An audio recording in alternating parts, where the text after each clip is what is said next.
I have lived nights like a deadly nightshade, more impotent than a deadly flower.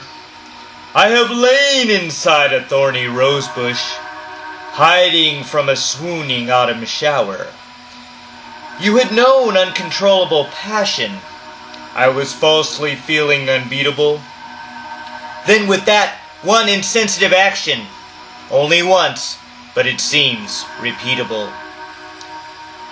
Blinded by anger that you slept with him, I mouth off by familiar empty threats, while overnight becoming enemies, with anger full of contempt and regrets. I have lost my illuminated faith, that I have not sincerely lost my touch, as my stubbornness refuses to care about my pride that controls me too much. I found out you did my lowest rival. That is what I heard him proudly exclaim. All I wondered is if I satisfy, and occasionally who was to blame. I do not mind your fun indiscretions, except when it comes to that wicked man. Perhaps it is peace and quiet I need to forget the steamy love began. I truly would not have minded as much if you told me you knew him when we met. I would have said anyone but that man. But that is the precious stone you would get. Maybe I talk too much of stocks and gold, when you would rather have had a necklace. Instead, you got my lowest enemy, and now my reduced body is reckless. I could have called some reality show to prove where he puts his king of beast paws, but instead I asked you why you did it. You said inflectionally, just because. You were not my inconsiderate first. You will not be my unaffectionate last. My good friends would tell me to dump that bitch, then invite me out on a drinking blast. I have lived off womanly gambling and running hot feminine numbers too, while I always seem to get caught between those who never put out and those like you.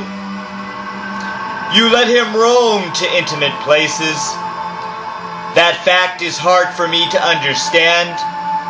I feel like I am in restraint bondage, with a prison-like shackle on my hand. You tried with great ambition to make up, but all I could do is gruelingly weep. You tried to stroke me like you did to him. I said, it's not dead, it's just asleep. I will not die from this dark incident. Do not call 911 or buy me a grave. I may not utilize my angerness for a passion that perhaps we can save. I see his manliness in your body, and his forbidding smell seems to preserve. I fantasize the man who put it there will now speedingly get what he deserves. I guess his body was marked in advance. I know he was basely thinking the same, and now I cannot get my manhood up while thinking about his bestial name. I see my anger make love on the wall, burning lust and passionate like coal, pouring off my shattering, roughened lips like it was flaming off my cracking soul. Now I feel like a beaten, fettered slave, and something inside of me meanly died. Now I do not want to ejaculate, or show my manhood, or travel inside.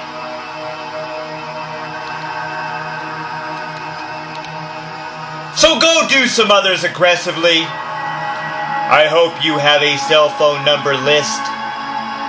Go plant some other semial flowers with a seed fluid Germanian kiss. My befuddled semen will sow again when I am no longer preoccupied with nights that are incomprehensible, but exhibiting where a man can hide. You are a woman with motivations, surviving between your bold and your cold, possessing the hiss of a snake-like face, withholding, scolding, or being twofold.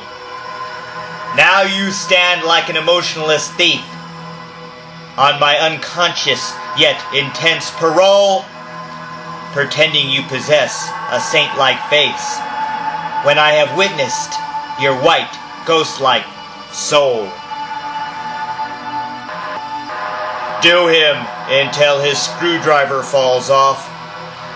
You are a power tool for drilling cocks. I will abstain until my manhood grows.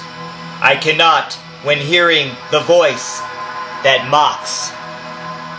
I will spread my masculine seed again. Then I will find your lowest enemy.